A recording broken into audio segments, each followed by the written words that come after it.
अस्सलाम वालेकुम व्यूवर्स उम्मीद करते हैं कि आप सब खैरियत से होंगे। तो व्यूवर्स, आज की हमारी वीडियो आईएसएसबी के रिलेटेड होगी। इसमें हम डिस्कस करेंगे कि आईएसएसबी में कौन से ऐसे क्वेश्चन पूछे जाते हैं, इसमें कितने इंटरव्यूज शामिल होते हैं, कौन से टेस्ट प्रोसेस से कैंडिडेट्स को गुजारा जाता है जिसकी बिना पर वो रिकमेंडेशन और नॉन रिकमेंडेशन का फैसला करते हैं।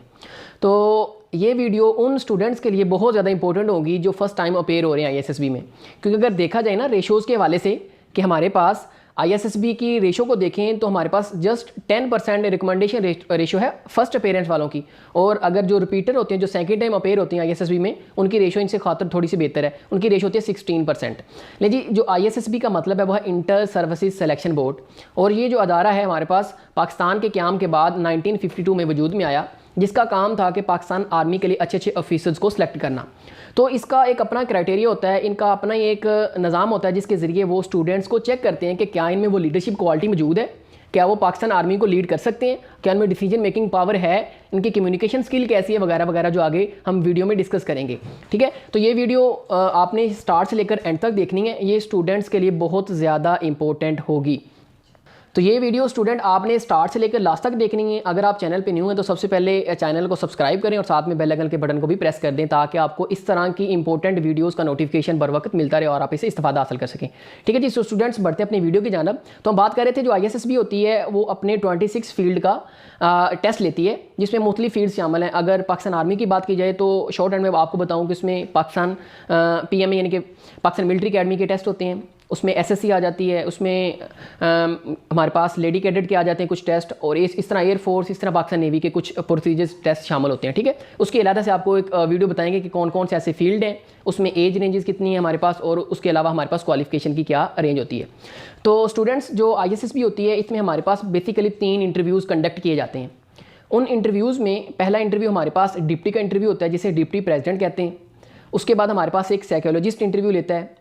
अगर थर्ड वन इंटरव्यू की बात की जाए तो हमारे पास वो GTO इंटरव्यू लेता है, जिसे हम कहते हैं ग्रुप टास्क ऑफिसर। और सबसे ज़्यादा वक्त, सबसे ज़्यादा दुरानियाँ एक कैंडिडेट जो कि हमारे पास ISSB में अपेयर होता है वो अपने GTO के साथ गुजारता है। उसमें कुछ वो ग्रुप टास्क होते हैं, हाफ ग्रुप टास्क होते हैं, उसमें कुछ छोटा सा चलते फिरते वो उनके साथ इंटरव्यू कंडक्ट कर लेते हैं। ठीक है, तो ये इंटरव्यूज़ ही बुनियाद बनते हैं एक कैंडिडेट की रिकमेंडेशन पर और नॉन रिकमेंडेशन पर, और वही परफॉर्मेंस आगे स्टूडेंट्स के फील्ड का तयन करती है कि क्या वो पाकिस्तान मिलिट्री अकेडमी में ज्वाइनिंग करने की काबिलियत रखते हैं, यानी कि वो रिकमेंडेशन की सलाहियत रखते हैं आया कि वो नहीं रखते। ठीक है जी, तो उसमें बेसिकली बात करेंगे कि स्टूडेंट नॉट रिकमेंड कहाँ पे जाके होता है, क्योंकि स्टूडेंट वहाँ पे जाके नॉट रिकमेंड होता है क्योंकि उसे अभी तक पता ही नहीं होता कि ISSB क्या चीज़ है, उसका टेस्ट पैटर्न क्या है, वहाँ पे उसने जाके किस तरह अपने आप को परफॉर्मेंस को पेश करना है, किस तरह ऑफर करना है अपने आप को, अपनी पर्सनैलिटी को किस तरह ग्रूमिंग करनी है, या अपनी वहाँ पे उसने लीडरशिप क्वालिटी को कैसे वहाँ पे अपने आप को शो करना है। तो यहाँ पे कुछ बेसिक बातों में बात करेंगे। तो एक जो मेन चीज़ होती है ना, वो तीनों इंटरव्यूज़ में एक कैंडिडेट से पूछी जाती है। वो बात ये होती है कि आपकी स्ट्रेंथ क्या है और आपकी वीकनेस क्या है। वहाँ पे जाके कैंडिडेट सबसे ज़्यादा नुकसान अपना वहाँ पे करता है, जो नॉट रिकमेंड होने की बेसिक वजूहात बनती हैं कि एक कैंडिडेट को पता ही नहीं होता कि मेरे अंदर खूबियाँ क्या हैं और मेरे अंदर खामियाँ क्या हैं, वजूहात क्या हैं, क्योंकि अभी तक due to the lack information of ISSB test pattern अभी तक उन्होंने अपने आप को चेक ही नहीं किया होता कि मेरे अंदर कोई आया खूबी है या नहीं है। ऐसा तो कोई भी नहीं हो सकता कि एक इंसान पैदा हुआ उसके अंदर ना तो कोई खूबी हो ना कोई खामी हो। वो क्या करते हैं, वो अपने से दूसरे कैंडिडेट्स की खूबियों खामियों को पकड़ते हैं, कॉपी पेस्ट कर लेते हैं कि यही मेरी खूबी हो सकती है। हो सकता है वो अच्छा क्रिकेटर हो, आप अच्छे क्रिकेटर नहीं हो सकते, हो सकता है उसमें खिदमत खलक का, इनके लोगों की खिदमत करने का शौक हो, आपके अंदर वो खिदमत खलक का शौक ना हो सकता है कि वो अच्छा लीडर हो सकता है उसकी कम्युनिकेशन स्किल अच्छी हो, लेकिन हो सकता है आपके पास वो चीज़ वजूद में ना हो।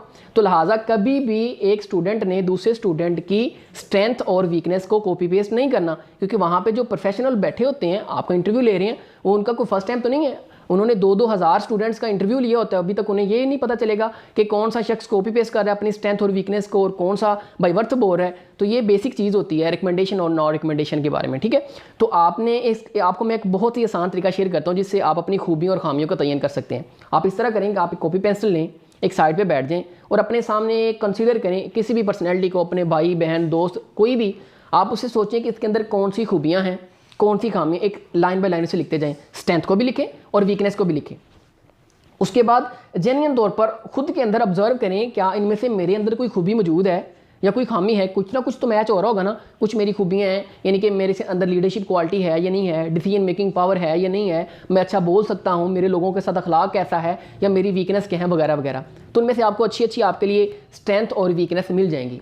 सबसे जो बड़ा ब्लंडर एक कैंडिडेट करता है ना ISSB के अंदर, वो ये करता है कि जब वो अपनी वीकनेस को शो कर रहा होता है ना, तो वो क्या करता है, वो अपनी अजीब सी वीकनेस को ही बता देता है कि मैं सिगरेट पीता हूँ मसलन। ये तो बहुत बड़ा ब्लंडर है। तो आपने वीकनेस वो बतानी है जो आपके अकॉर्डिंग्स टू वीकनेस हो, लेकिन जो दूसरा ऑब्जर्वर है, जो ऑब्जर्व कर रहा है, जो इंटरव्यू कंडक्ट कर रहा है, उसके नज़दीक आपकी वो वीकनेस नहीं होनी चाहिए। उसके नज़दीक उसे इस चीज़ का कोई खासा मसला नहीं होना चाहिए कि आपके अंदर ये वीकनेस है, आपकी ये कमज़ोरी है या नहीं है। अच्छा, उसके बाद कैंडिडेट्स को चाहिए कि अपनी स्ट्रेंथ वो शो करें जो सबके ऊपर एक अफेक्ट रखती हों, एक काबिल दीद खूबियाँ हों।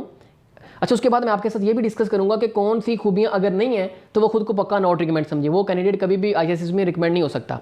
अच्छा, उनमें से ना बेसिक क्वालिटीज़ जो ISSB को रिक्वायर्ड होती हैं, उनमें से पहले नंबर पर प्लानिंग एबिलिटी होनी चाहिए। अगर एक शख्स प्लान बनाने की काबिलियत नहीं रखता, अगर उसके अंदर ये सेंस नहीं है कि इन सम सेकंड वो अपनी प्लानिंग को शेयर कर सके और अपनी टीम को लेकर आगे लीड कर सके, तो वो कभी भी पाकिस्तान मिलिट्री अकेडमी में सेलेक्ट नहीं हो सकता। नंबर 2, अगर उसके पास लीडरशिप क्वालिटी मौजूद नहीं है, अगर वो अच्छी तरह अपनी टीम को, अपने स्टूडेंट्स को, अपने बैच को लीड नहीं कर सकता, वो कभी भी ISSB के अंदर रिकमेंड नहीं हो सकता। इसका मतलब है कि आर्मी को चंद बेसिक जो खसूसियात की ज़रूरत होती है, जो एक शख्स के अंदर मौजूद होनी चाहिए, उसमें planning ability, decision making power.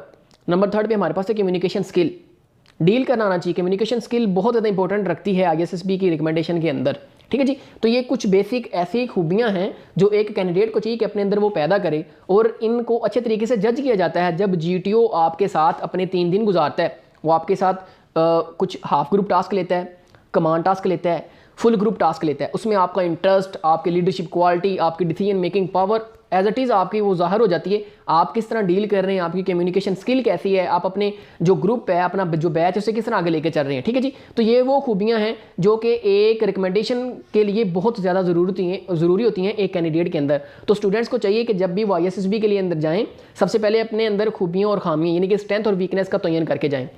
उसके बाद वहाँ पर हमारे पास कुछ टेस्ट होते हैं, जैसा कि वैट हो जाता है, सेंटेंस कंप्लीटेशन टेस्ट होता है, उसमें हमारे पास कोई पिक्चर स्टोरी होती है, क्वांटम स्टोरीज के टेस्ट होते हैं। यानी कि ये सारे के सारे साइकोलॉजिस्ट होते हैं, ये आपके माइंड को चेक कर रहे होते हैं कि आप एट दी स्पॉट एक चीज़ पर किस तरह बिहेवियर अपना शो कर रहे हैं। आपने एक चीज़ को देखा है तो उसके मतलब आपका ओपिनियन क्या है। तो ये इन अलग-अलग हर एक चीज़ पर अलग-अलग एक वीडियो आपके लिए बनाएंगे इंशाल्लाह, जिसमें आपको बताएंगे कि साइकोलॉजिस्ट टेस्ट किस तरह के होते हैं, ड्यूटी के साथ हमने किस तरह डील करना है, और हमारे पास जो डिप्टी प्रेसिडेंट का इंटरव्यू होता है वो मॉक इंटरव्यू आपके साथ शेयर करेंगे कि इंटरव्यू किस तरह का होता है, बेसिक कौन से क्वेश्चन पूछे जाते हैं, आपकी बॉडी लैंग्वेज क्या होनी चाहिए। तो नेक्स्ट तक की वीडियो के लिए इजाज़त चाहते हैं। अल्लाह हाफिज़।